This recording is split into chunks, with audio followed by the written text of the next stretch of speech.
liyane aku iso nandhangi gone nek bareng kae lho. Banting ting jotos tos. Banting jotos cilik banting bentar. Nek dikenali kok ora isin. Monggo ditonton Kyai Karangkadempul semene akeh kok ade iki jagoan kok dibanting ting. Aku ya gumun. Aku ya nganteng lho monggo. Langsung dadi ora apa-apa tak antem jin. Aku disaut ngene. Banting. Ora kaya ora kuat kok. Arep bales ya aku. Arep bales. Ora kuat kok dadak arep bales ora. Iki karo aku nek ora mlayu ning ngersane Gorontasena, ora njaluk Sabyantu Gorontasena, kalah kok. Ana iso gelem bantu ditangisi. Apa ora ade sambat, apa Gorontasena arep tegel Karangkadempul di bisuki batang suda karo Sata Kurawa. Ana sing maju ana, sing matur. Ku nek nangis wangun. Jalaran Pandhawa tansah sumanding kelawan Sang Hyang Suman lan Kakang Bathara Ismaya.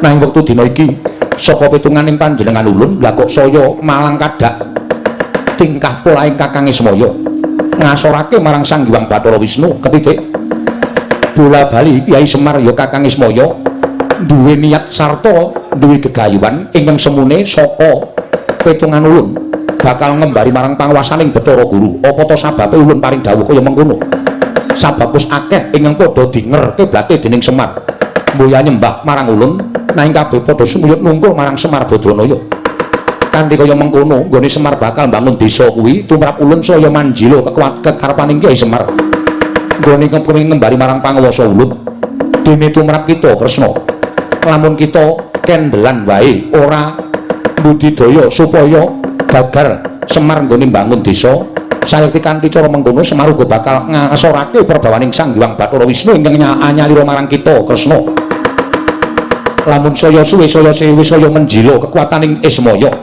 tan wurunga Pandhawa saya sumuyut marang Ismaya ing kono Wisnu bakal ditinggal dening para Pandhawa yen Wisnu ditinggal dening para Pandhawa banjur apa kewajibaning Wisnu tan ana liya kejaba mung Pranata jagat mongko kita Pranata jagat andung katetreman ingkang minangka dadi cucuking jemparing sarta lakune ya para Pandhawa yen Kresna kelangan para Pandhawa bebasan sarah mungging lautan wastra lungset ing sampiran ora ana gunane apa-apa Nata Ndrawati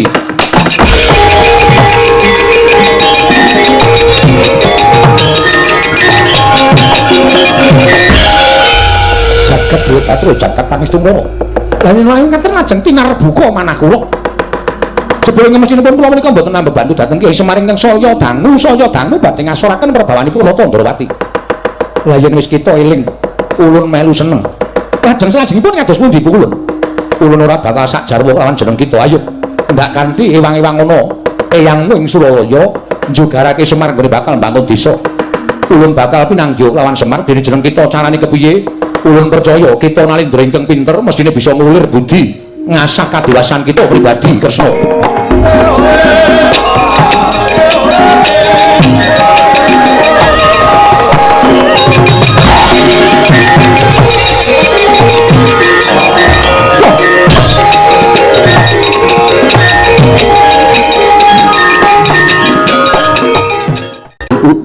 Latala kaya dijajal karo Hyang Pikulun Bathara Guru caramu piye Kresna mbok menawa kowe bisa ngulir budi ngasah kadiwasan ulun ora bakal luntung kalawan karep kita ya betung-betung bener apa ngendikane Hyang Pikulun Bathara Guru lha kok dadi tekan semono niate Semar Badranaya nggone tansah kepengin golek rai ana ngareping para Pandhawa latala aku ingkang bakal gawe rusak ora ing Karangkadempul aja kelakon kasempatan pendang kamu Semar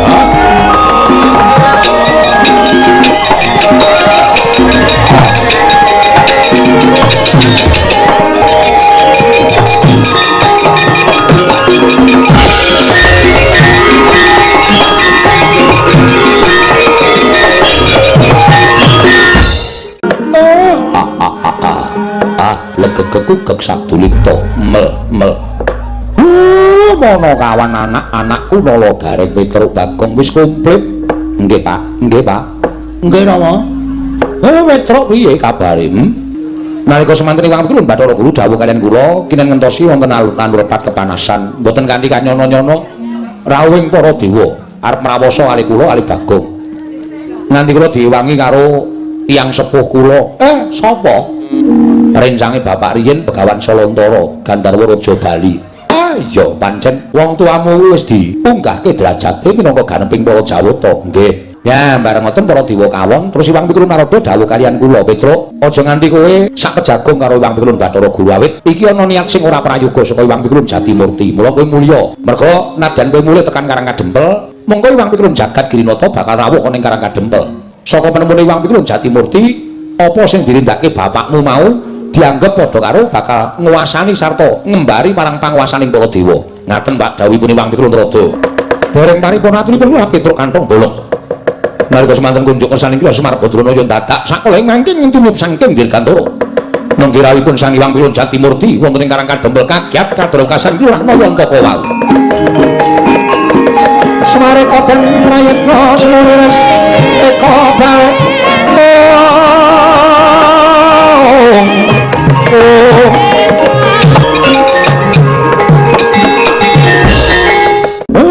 Manik Maya inggih Kakang Ismaya kula ingkang sowan. Lah kok bener ature Petruk? Durung rampung Petruk ngene matur kelawan aku. Yen to Iwang Pikulun Bathara Guru bakale rawuh ning Karang Kadempel. Padha slamet Manik Maya. Pinayunganing kawidaden sowan kula Kakang Ismaya. Kula ngaturaken sembah kula kunjuk. Iya tak tampa. Eneng apa? Apa kowe nglarapake penjaluke kakangmu? Apa kowe ngaturake apa sing wis diaturake lumantar Petruk kantong bolong?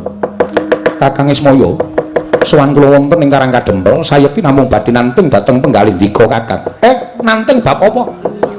Menawi Kakang semunipun boten trimah kula menika dados nalindraning para Jawata, tuwin Kakang Ismaya badhe kepengin lenggah dampar wonten ing Sela Kandawaru Binangun. Kula aturi prasaja kemawon, boten kanthi sarana kados mekaten. Kayiwangan dipun ora arik dening Petruk menapa dene Bagong ing atasipun namung jalma wantah, tur dasaripun derajatipun namung kawula. Teka wantun nyamah dhateng asmaning kadewatan. Langkung-langkung Kakang Ismaya menika prisa bilih Sekar Klempertangga Jiwan Sekar Jambu Dipa Nirmala menika upami dawah sakmangke boten dawah wonten ing Madyapada krana menika kewajibanipun para Jawata. Teka Kakang Ismaya anggenipun sampun lampah dados titah sewantah badhe nyuwun Sekar Pertangga Jiwan Dipa Nirmala menika monggo suraos kados pundi? Sami kemawon Kakang Ismaya menika ngasuraken drajating kadewatan. Sami kemawon Kakang Ismaya menika badhe ngasuraken dhateng kalendhanipun ingkang rayipun Manik Maya. Kanthi cara mekaten kula mboten narimakaken ing atasipun namung badhe mangun desa kemawon teka kanthi syarat srana ingkang asalipun saking Kayiwangan menika mboten saged dipun tampi kanthi nalar kamanungsan ingkang ganep. Kakang Ismaya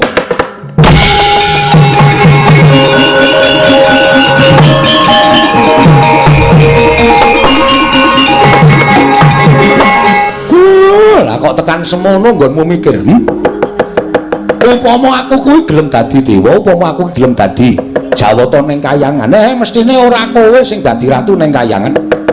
Ming eneng loro antaraning aku apa Kakang Teja Mantri. Ning kowe mesti pendak-pendak ngluputke dulurmu tuwa, pendak-pendak ngluputke aku. Niatku rak mung kepengin bangun desa. Desa iki ada parane saka Kayiwangan. Aku malah tok senggo arep ngembari marang panguwasaning dewa kuwi terus aku kuwi apa coba aku tak takon. Aku kuwi rumangsane mung titah. Wong dene ana sing ngelokke yen to Semar kuwi titi sing Ismaya, monggo aku ora rumangsa dadi titi sing dewa. Olehku dadi menungsa ya tak lakoni kanthi ikhlas. Aku mung kepengin duwe niat apa pancen adikku lanang ki seling karo kakangne apa ora. Ing atase aku ki mung nyilih utawa kepengin njaluk wujuding kembang saka Klempertangga Jiwa lan kembang saka Jambu Dipa Nirmala. Mongko kembang kuwi ora saben-saben ming pisan nggone thukul ning bola bali merga Klempertangga Jiwa lan Jambu Dipa Nirmala kuwi pangananing para dewa. Saben ngembang thukul dadi woh kuwi dadi dhaharaning para Jawata. Lah kok dadi aku ming nempel pisan wae malah mbok arani sing ora-ora, malah mbok arani sing werna-werna. Dikira aku ngembari marang panguwasaning dewa, mbok anggap aku pengin dadi ratu ning Kahyangan. Wah, ora Guru, ora Manik Maya. Nadan uripku kaya ngene iki aku wis urip tentrem, nadan uripku ming sarwa saking. Aku wis kepenak. Nah nyatanipun Kyai Semar utawi Kakang Ismaya nggadahi sloga ing kados mekaten. Apa aku kleru? Apa aku luput? Yen aku kuwi tilas dewa kepengin iso ngrasake kanikmataning kadewatan. Sono aku njaluk Sekar Klempertangga Jiwa lan Sekar Jambu Dipa Nirmala. Apa aku kleru? Apa kowe ngurangi kayamu Apa kuwi ngurangi derajatmu? Apa kuwi ngurangi wibawamu ana ing Kayuwangen? Lah nek kowe ndek pakarti kaya mengkono kuwi janjane ora kok perkara aku njaluk Sekar Pertangga Jiwa lan Sekar Jambudipun Nirmala sing marai wibawamu asor ning merga gedhoanmu, merga kelakuanmu sing kaya ngono kuwi. Kowe wong cetil, kowe dewa sing ora iso andum karo kulawargamu kowe Bathara Guru.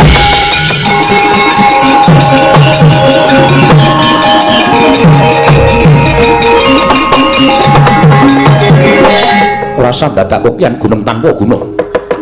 Niatmu piye? Kakang Ismaya aku mung kari manut. Apa pancen kudu taker marus mulang tatu? Wah.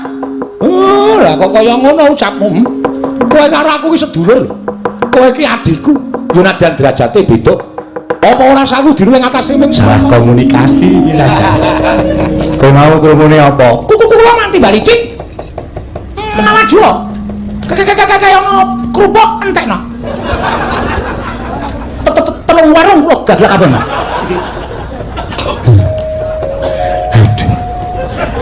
Sesekan kuping iki bosok digunakake ngrokok. Nggih, aku muni Petruk Patenono. Wo dongkulmu mlocot. Ngerti kula citraksi kakek aturan kupruk-krupuk entekno. Yo, langsung man kula ditakoni bakule. Lho piye iki? Sengkuni tanggung jawab kula yo ngoten. Oh, wis entek. Pun ora-ora. Mboten. Terus maju matane Petruk apa ora? Lah apa kula wani? Lah wani ora. Blas ora wani.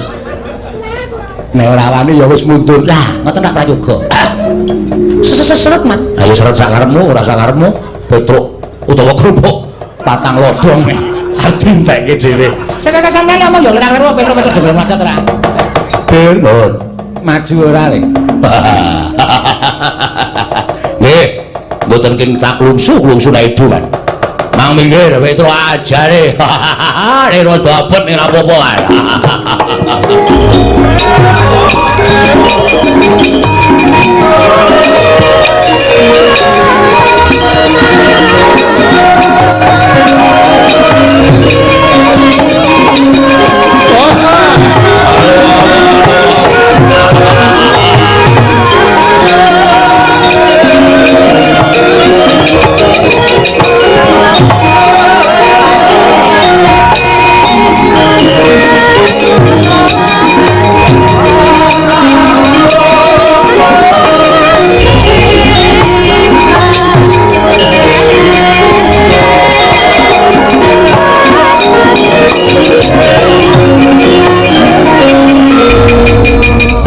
Nggih, Ndara Dursasana ya. Cilik-cilik Kurawa cilik-cilik kok undurke memper. Aku ayo gerangane lho. Nuwun sewu arep sampeyan gagah gedhe dhuwur ning kota mboten ajeng adil karo sampeyan. Ora wedi, mboten. Sing dadi nyatane apa aku sing tekaning pati nderek. Ayo jajal ning kene. Nuwun sampun nek kula kurang ajar karo sampeyan, Ndara.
Dhewe ya ming kae.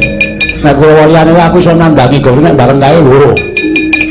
Banting jotos. Banting jotos cilik banting bental. Nek dingenane ora isin.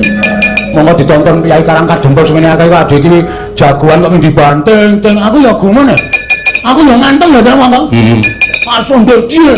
Ora apa-apa tak antem jil. Aku disampeni lho. Ora kaya ora kuat kok. Arep bales ya aku. Arep bales ora kuat kok dadak arep bales ora. Iki karo aku nek ora mlayu ning ngersane Gorontasena ora njaluk sabiyantu Gorontasena kalah kok. Kono isa gelem bantu ditangisi. Apa lak disambat apa Gorontasena arep tegel karang kadempel di biruki batang soto karo soto Kurawa. Ana sing maju ana, sing matur. Kowe nek nangis wangun